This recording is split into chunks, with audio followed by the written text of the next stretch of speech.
Welcome, listeners, to the Let's Talk and Walk podcast. Today, we are walking by the beach, discussing and reviewing a novel about, well, a really fascinating and frankly quite unsettling piece of literature. We're diving into Vladimir Bartol's novel, Alamut. It takes us way back to 11th century Persia, up in this mountain fortress, Alamut, ruled by the very enigmatic Hassan ibn Sabah. Figure shrouded in legend, even then. Exactly. And the core idea of the novel is Hassan's, well, audacious plan. He creates this incredibly detailed sort of virtual paradise inside the fortress walls. But not for fun, right? This paradise had a very specific, very dark purpose. Right. It's all about control. Controlling his elite fighters, the ones he calls his living daggers. The aim is to convince them he holds divine power, that he can literally grant them access to paradise. Securing their absolute loyalty. Loyalty even, leading to martyrdom. It's intense. So our mission today is to really unpack this novel. We want to explore its chilling look at power, how truth gets twisted, and, well, what happens when reality itself becomes a tool. And it's amazing, isn't it? Published back in 1938, set centuries before that, but it feels so incredibly relevant today. That allegorical nature Bartol intended, it really hits home. Okay, let's unpack this, delving into the material about this fascinating and, unsettling book. So let's start with the basics of the plot. We've got Hassan ibn Sabah, the Sayyiduna, up in Alamut Fortress. His goal isn't huge armies. It's regional dominance through this small group of fanatically loyal fighters, his living daggers. And the key to creating that fanaticism is this virtual paradise. It's described so vividly: beautiful women, the houris, these incredible gardens, wine, even hashish. All designed to simulate heaven, right? Exactly. It's meant to be this overwhelming, supernatural-seeming experience. Young recruits, the fedayeen, are brought in, given a taste of this paradise, and then told Hassan holds the key. Making them believe that dying for him guarantees eternal bliss. Right. It's a promise of paradise, based on a preview they think is real. It's a terrifyingly clever bit of psychological manipulation. And the novel shows us this system through the eyes of people inside it. Like Halima, a slave girl brought in to be a houri. And Avani, also called Ibn Tahir. He's a young warrior who joins the fedayeen, initially seeking vengeance, I think. Yeah, and following their journeys, seeing them get drawn in, and then, crucially, start to question it all. That's how we see the cracks in Hassan's creation, their path towards disillusionment. And it's important to ground this in history, even though Bartol takes liberties. Alamut, the fortress, was real. The Eagle's Nest in Persia, now Iran. And Hassan ibn Sabah was a real historical figure, too. Oh, yes. The historical Hassan ibn Sabah captured Alamut around 1090 AD. He led the Nizari Ismailis, a branch of Shiite Islam. They were known for controlling mountain strongholds and, significantly, for using targeted assassination against powerful enemies like the Seljuks. So that part, the assassinations, the living daggers, has a historical root. It does. That idea of a small, dedicated group using unconventional tactics against a larger power is historically based. But here's where Bartol takes that history and runs with it, right? He's using it as a foundation for something else. Precisely. He's building an allegory. We need to look at Bartol himself. Slovenian, born 1903 in Trieste, lived through immense political upheaval. He was deeply influenced by thinkers like Nietzsche, ideas about truth and values, and Freud's work on the subconscious. And he published Alamut in 1938. You mentioned it was an allegory. Yes, very consciously so. He wrote it as a direct critique of the rising tide of fascism in Europe, especially Mussolini in Italy. So it wasn't just an abstract idea for him. Not at all. It was personal. He lived in Trieste, saw the oppression of the Slovenian minority under Italian fascism, things like ethnically motivated attacks, and apparently the assassination of King Alexander I of Yugoslavia in 1934, which some believed was linked to Mussolini's agents, was a real catalyst for him. Wow. So he saw the manipulation, the fanaticism, the use of people as tools happening right then in the 1930s. Exactly. So the 11th century setting gives him some distance, but he's holding up a mirror to his own time. Which explains why he deviates from strict history sometimes, like the Paradise Garden details. Right. The historical Hassan ibn Sabah was apparently quite austere, but Bartol uses these later legends, maybe from Marco Polo, about elaborate gardens and hashish because they perfectly served his allegorical purpose. They're symbols of illusion, manufactured reality, manipulating desires. So he's not aiming for perfect historical accuracy. He's using history and legend to make a philosophical point about manipulation and manufactured consent. That's it exactly, using the past to comment powerfully on the present and on timeless human vulnerabilities. Okay, let's dive into that philosophical core then. Hassan's personal beliefs seem absolutely central. They are. At the heart of it is this really profound, kind of chilling nihilism. His famous motto sums it up: nothing is an absolute reality, all is permitted. Nothing is true. Everything is permitted. That's Fleet. It is. He believes human knowledge is fundamentally limited, subjective. So for him, there's no objective truth, no inherent meaning, no absolute morality. Everything is relative. Which means anything goes if it serves his purpose. Pretty much. And this leads to his view of humanity. He sees like a small elite that knows people like him, who see the emptiness in the vast majority that do not know, who need illusions to function. So his own lack of belief justifies creating false beliefs for others. Yes. His despair, his nihilism, becomes the engine for creating rigid meaning and purpose for his followers, even though he knows it's a complete fabrication, all to achieve his own ends. It's a terrifying look at authoritarian thinking built on cynicism. And the Paradise Garden is the ultimate expression of that. A physical simulation of heaven built on a lie. Exactly. It's pure psychological exploitation, tapping into those deep human desires for pleasure, security, eternal life. By giving them a taste, convincing them he holds the key, he gets absolute obedience. They'll die for him because they believe he showed them heaven. He exploits universal hopes, particularly religious beliefs about the afterlife. It's incredibly potent. But the novel suggests this illusion isn't foolproof, right? It starts to fray. Yes, and that's key to Bartol's message. Through characters like Halima and Ibn Tahir, we see its fragility. It suggests there's maybe an innate human drive for truth, for authenticity, that eventually rebels against even the most beautiful lie. Like propaganda. Effective, but maybe not sustainable. Kind of. It shows that a system built entirely on deception is inherently unstable. The human spirit seems to push back eventually. How does actual religious faith fit into Hassan's system? It doesn't sound like he has any genuine belief himself. None at all. For Hassan, faith is just another tool, something malleable. He exploits people's existing beliefs, their hopes for paradise, their fears. He positions himself as the gatekeeper, the one with the key. He basically weaponizes their spirituality for political power. That's a perfect way to put it. He takes this deep human need for meaning and twists it entirely for secular gain, using heavenly promises for earthly control. And this is reinforced by intense indoctrination. Oh, absolutely. Rigorous training, psychological conditioning, isolation, maybe even drugs like hashish to enhance the paradise effect and perhaps lower critical thinking.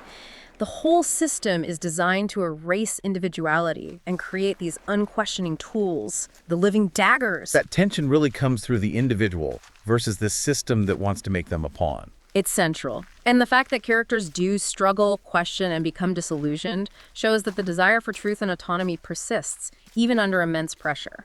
Their disillusionment is like a reclaiming of their agency. And underpinning it all is that cold logic. The end justifies the means. Directly from nothing is true, everything is permitted. If there's no absolute morality, any action, deception, betrayal, sacrifice is okay if it achieves your goal.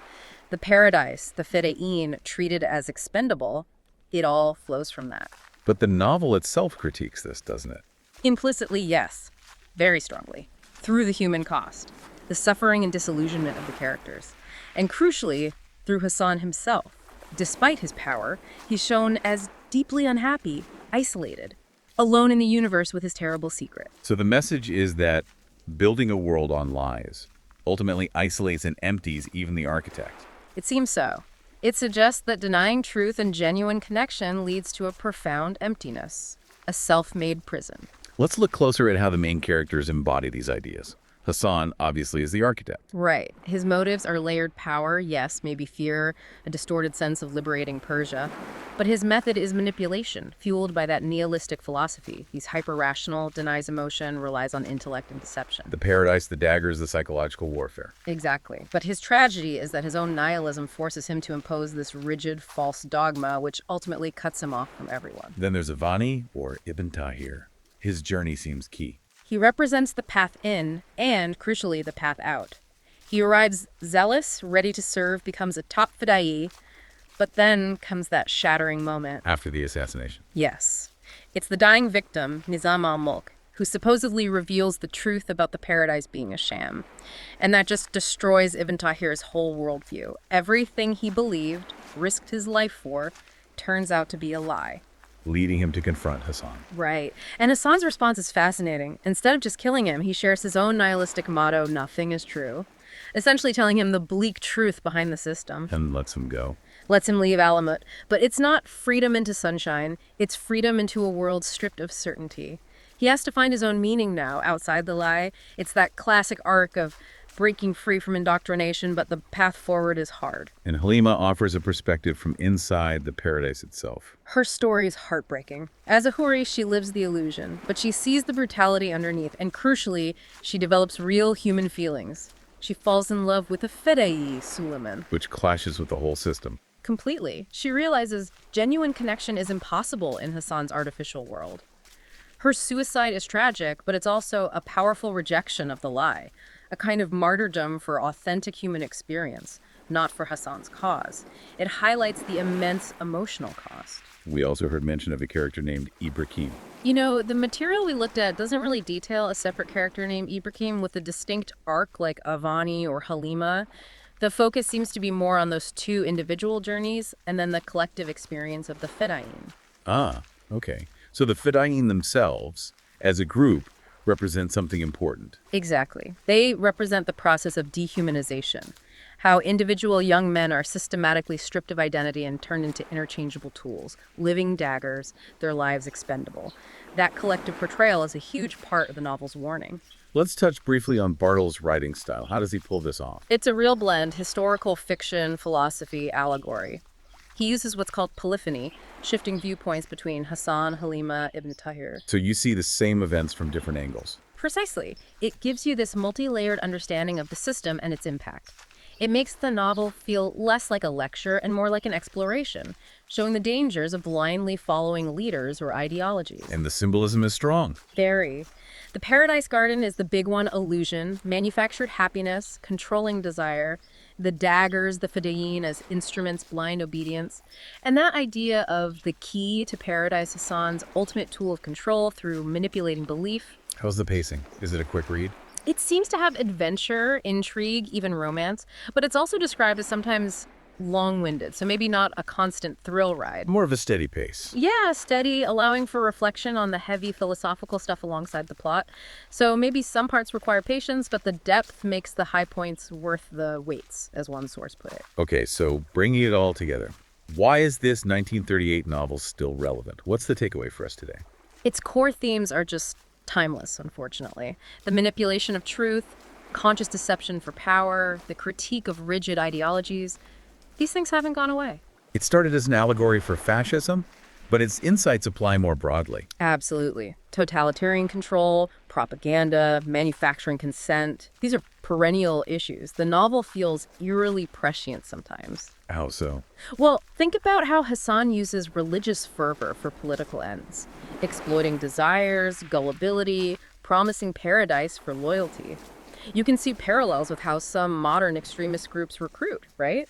Offering simple answers and ultimate rewards for terrible actions. And the fabricated paradise itself. Yeah, that resonates with concerns about, echo chambers, disinformation, maybe even how curated online experiences or virtual realities can shape our perception, create manufactured consensus, or subtly control us through pleasure and distraction rather than just force. That's a powerful connection. It makes you think of other dystopian works. Definitely. Like Huxley's Brave New World. Both explore control through managing reality and providing pleasure, not just through oppression. Bartol was tackling similar anxieties, just framing them differently. So Alamut is fundamentally a warning. A timeless one. Against unchecked power, how easily ideology can be twisted, and maybe most uncomfortably, how willing people can be to follow charismatic figures, especially when promised something deeply desired. It really pushes you to question the reality presented to you. Okay, so to quickly recap our walk through Alamut, Bartol uses this historical setting of Hassan ibn Sabah's fortress as a powerful allegory, critiquing the manipulation and totalitarianism he saw in the 1930s, but with themes that still echo today. Right. Hassan's control stems from his deep nihilism. Nothing is true. Everything is permitted, which justifies creating the elaborate illusion of the Paradise Garden. A potent symbol of manufactured reality.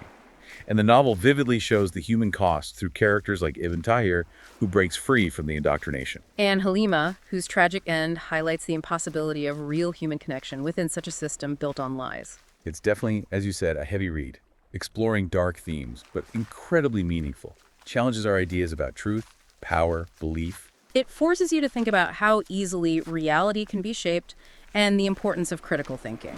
Which leaves us with that final provocative thought for you, our listeners, to mull over. Considering the novel's themes, how do you discern objective truth from skillfully crafted illusion in your own life and the world around you today? All right, that wraps up our walk for today. Definitely give us a lot to think about, maybe something to mull over with a coffee or a snack. It was a really interesting one, and we truly hope you all listening enjoyed it as much as we did. Thanks for joining us. We greatly value your engagement. If you found this episode informative, please consider leaving a like. We also welcome your suggestions for new topics and areas you'd like us to cover in future episodes. Feel free to share those in the comments section. And finally, to ensure you don't miss out on our upcoming content, please hit the subscribe button and share it with your friends. We look forward to bringing you more interesting discussions. Thank you for listening to the Let's Talk and Walk podcast.